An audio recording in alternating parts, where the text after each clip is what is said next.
In our World Lead today, Myanmar's ousted leader Aung San Suu Kyi appeared in court via video today. She's seeking permission to meet in person with her attorney. It's nearly 3 months since her government was overthrown by a military coup.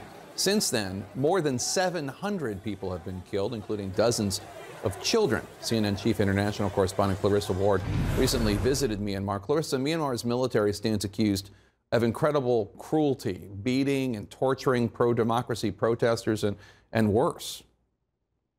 That's right, Jake. The junta's purge against pro-democracy activists continues.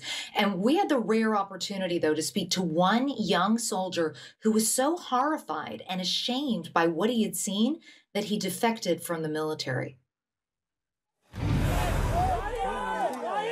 They gather outside the prison every day, mostly parents, desperately hoping for a glimpse of their children, proof that they are still alive. They know that behind these walls, Myanmar's military junta is engaging in unspeakable cruelty against those who dare to defend democracy. Now in hiding, this 19-year-old is brave enough to share his story with us. He says he was detained after being stopped by soldiers who found photos of him at protests on his phone. When we got there, the commander tied my hands behind my back and used small scissors to cut my ears, tip of my nose, my neck, and my throat. Then he let his fellow soldiers beat me up that night.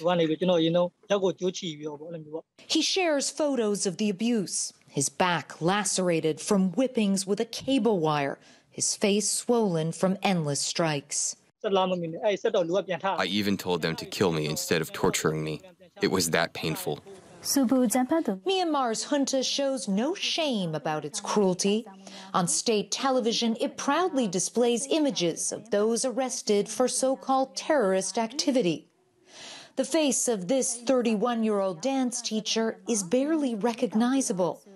Family members say this is what she looked like before the beatings.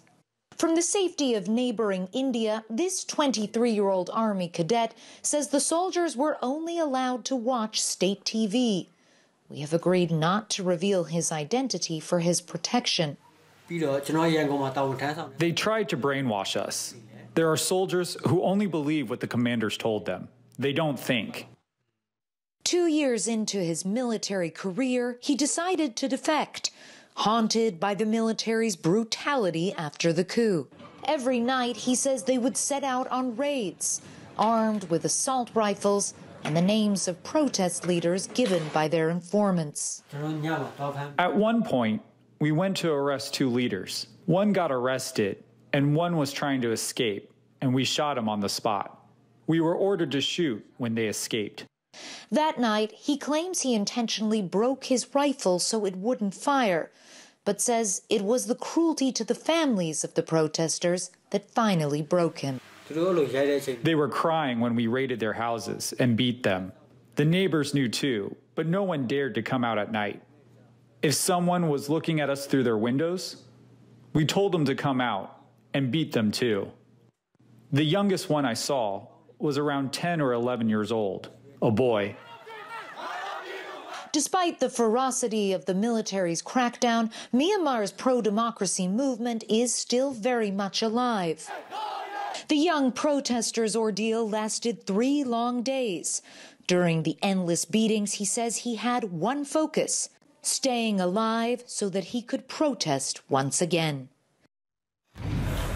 Jake, it's unclear how many soldiers have left the military, if this is becoming more common, if more will follow suit. But one thing is startlingly clear, Jake, and that is that the violence continues despite the condemnations and with no end in sight.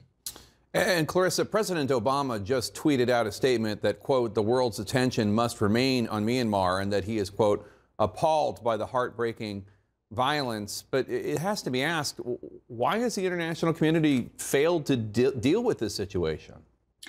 So listen, it's complicated. There isn't one sole reason, but when it comes to the UN Security Council, Russia and China have condemned the violence, but they haven't condemned the coup, and they refuse to support an arms embargo. If you look at this graphic, if we can get it up on screen, of weapons transfers to Myanmar, you can see who the biggest suppliers are to the military junta over the last 12 years by a mile. Now, that doesn't mean that Russia and China are only refusing to condemn the coup because they make money from the junta, but it underscores how deep those ties are. And CNN actually went to Putin's spokesperson and asked why Russia is continuing to sell weapons to the junta, whether it will continue to sell them. And he replied that while Russia's saddened by the loss of civilian lives, quote, Russia has long-standing traditional relations with Myanmar. We value them. And of course, we advocate for Myanmar to deal with its internal problems on its own.